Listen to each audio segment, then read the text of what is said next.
Suikuden 1 and 2 is getting a remaster. Oh my god! Okay, it's happening! Everybody stay calm! What's the Everybody procedure, stay calm. everyone? What's the procedure? Stay calm! Yes, you heard it right. It has been 10,000 years since anyone heard about the Suikuden franchise. I was there, Gandalf. I was there 3,000 years ago. Someone at Konami must have been digging through the relics of the past to find a worthy remaster and remember this legendary franchise. Dude, just thinking about this makes me giggle like a little kid. Do you remember the epic adventures of Suikoden 1? Or the god tier storytelling of Suikoden 2? Suikoden 2 is actually my very first dip into the RPG genre back in the time of the PS1. I used to come home very excited to finally play the game after a boring day at school, wondering which Star of Destiny I could unlock next. Now that I mentioned about stores, Suikoden 1 and 2 is basically a tactical RPG where you collect different companions throughout your journey. Some of the characters are unlocked organically by just playing the game, while some others are found in certain quests, events, minigames, to even bringing other characters with you. For you fellow boomers out there, do you remember those game guides that are written like a novel? I still vividly remember reading them even at school because trust me, you're gonna need a guide to unlock all of those characters. Whatever you say, boomer. Okay, boomer. Yeah. If you try to remember back in the day, that is actually one of the magic of playing games. Back in my day, when you buy a game, you not only get a disc, you also get a cover art, game guide to get you started through your journey. Some have maps to the game world like the ones in Skyrim. Heck, you can even find letters from the developers thanking you for buying the game. The only gaming company that I remember still doing that is the old CDPR. Buying these games really makes you feel special and appreciated, especially if you're a child, and you'll be damn sure they'll be bringing it to school to show off to their friends. I know I did.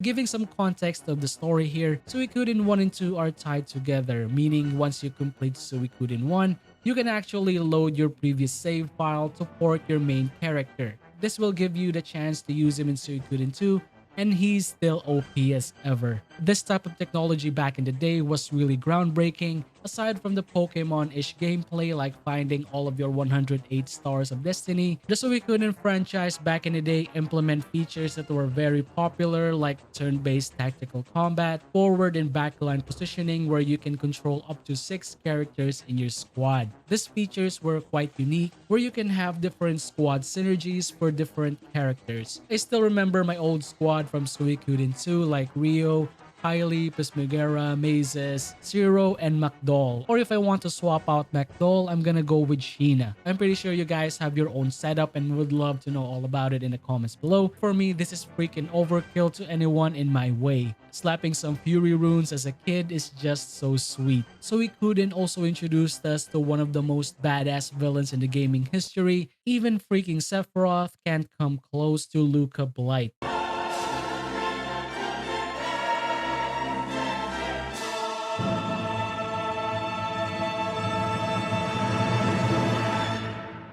Imagine a guy so freakishly OP, you need a whole army to take him down. You had to coordinate different squads for different purposes, like eliminating his guards, withering down their numbers, and finally taking down the boss at the end. That's why he's the GOAT! The GOAT! Mind you, Luca Blight participates on all 3 encounters. I forgot to mention you also need to participate on the army battles and win the fight to have a chance to fight him. That's how epic this boss is, not to mention the intro soundtrack is just godlike.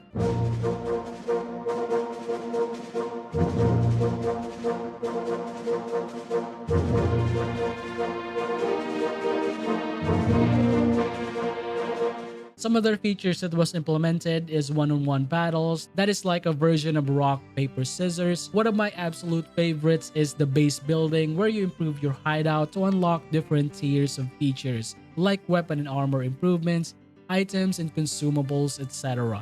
You also get some minigames like farming, cooking, to even a bathhouse with more stuff. Your home base really does come alive with the more allies you unlock, giving you a huge incentive to have them all. Magic spells are also replaced by runes, which gives you access to different abilities and unite attacks from different characters, which makes you consider your team dynamics. But if you're like me who wants just to smash everything, just use Berserk, Fury, and Double Beat is always a great option.